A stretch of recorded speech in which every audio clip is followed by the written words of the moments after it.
Pression sur François Hollande, sur l'austérité pour faire changer les traités. Il n'a pas pu parce que les Allemands ont dit non et là les Européens diront non. Donc François Hollande l'a expliqué ce matin dans son allocution, c'est qu'ils vont proposer des têtes de chapitre avec l'européenne, bien sûr Merkel et Matteo Renzi. Ça va être quoi? Ça va être une harmonisation fiscale d'une partie de l'Europe, de la France et de l'Allemagne par exemple, de l'investissement. Vous saviez qu'il y avait le super plan Juncker. Est-ce qu'il y aura un plan d'investissement bis? Voilà, ça va être des propositions comme ça. Parce que dans le fond, les dirigeants européens ont-ils un schéma d'une nouvelle Europe à proposer? Est-ce qu'ils ont un sursaut? Quel grand sursaut ont-ils à proposer? C'est que la question, ils n'ont rien en magasin. Oui, parce qu'on voit, les réunions se multiplient, mais on a l'impression... Elle jubile. Après le Brexit, Marine Le Pen affirme vivre un moment historique. Pour tous les patriotes, pour tous les amoureux de la liberté, ce jour est donc un jour de joie. Ce n'est pas l'Europe qui est morte, c'est l'Union européenne qui vacille et ce sont les nations qui renaissent.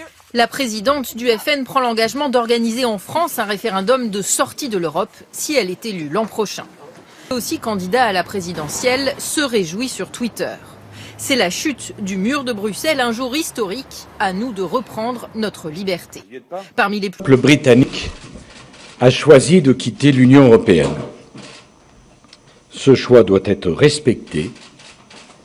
Il exprime un rejet fort de l'Europe telle qu'elle fonctionne. La lucidité commande de dire que ce sentiment de rejet est partagé par beaucoup de Français et par beaucoup d'autres Européens. L'Europe, désormais, à 27, ne peut plus fonctionner de cette manière. Londres, capitale d'un royaume désuni. Les résultats du référendum montrent clairement une nation désormais divisée. L'Angleterre et le Pays de Galles ont majoritairement voté pour sortir de l'Union européenne, alors que l'Écosse et l'Irlande du Nord ont voté en faveur du maintien. Une division qui pourrait très vite menacer l'unité du royaume. Les Écossais très europhiles réclament désormais un nouveau référendum sur l'indépendance de l'Écosse. C'est pourquoi je crois que le pays a besoin d'un leadership nouveau pour l'emmener dans cette direction. Je ferai tout ce qui est en mon pouvoir en tant que Premier ministre pendant les semaines et les mois à venir pour stabiliser la situation. Mais je crois que je ne peux plus être le capitaine qui conduira ce vaisseau vers sa prochaine destination.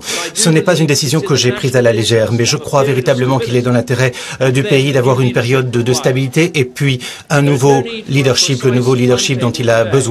Je ne peux pas vous préciser à ce stade un calendrier, mais je pense que d'ici le début de la nouvelle conférence du parti en octobre, nous devrions avoir un nouveau Premier ministre. Bienvenue à Emmet, petit village typique du Périgord. Ici, 1 habitant sur 10 est britannique. Alors forcément, depuis ce matin, la sortie du Royaume-Uni de l'Union européenne est dans toutes les conversations. Et il y a, comme outre-Manche, les deux camps. Je pense que c'est très bien que les Britanniques aient choisi de se lever pour leur pays. Oui, c'est terrible. Non, je n'aime pas ça. Je n'aime pas ça. Non, ce n'est pas une bonne idée, ce n'est pas bon pour le Royaume-Uni. À Emmet, certains secteurs sont inquiets. C'est le cas de l'immobilier, par exemple, qui enregistre une nette baisse d'activité ces dernières semaines. Les clients britanniques attendaient les résultats du vote. Certains craignent qu'une baisse de la livre sterling entraîne automatiquement une baisse de leur pouvoir d'achat. Mais tous ne sont pas inquiets. C'est le cas de Brian. Ce retraité britannique vit en France depuis plusieurs années. Il est en ce moment en plein bricolage. Son projet, rénover une vieille bâtisse pour en faire des chambres d'hôtes. Et clairement, le Brexit ne l'empêchera pas de dormir. Je paie des impôts en Angleterre sur ma pension de retraite et je paie des impôts en France sur mes propriétés. Donc je ne pense pas que cela va m'affecter. Non, ce qui est terrible, c'est la volatilité sur la devise, sur la livre sterling, qu'on a vu décrocher de 1,48 à 1,38 en quelques secondes. Personne n'a pu se couvrir, vendre.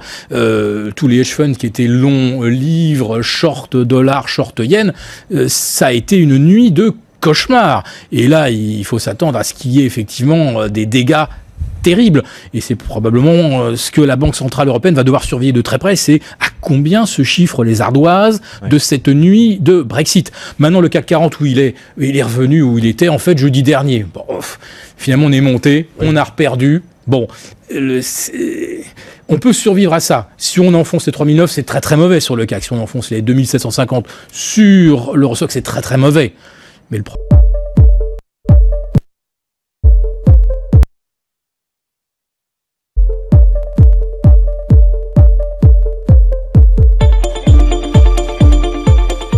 I will do everything I can as Prime Minister to steady the ship over the coming weeks and months. But I do not think it would be right for me to try to be the captain that steers our country to its next destination.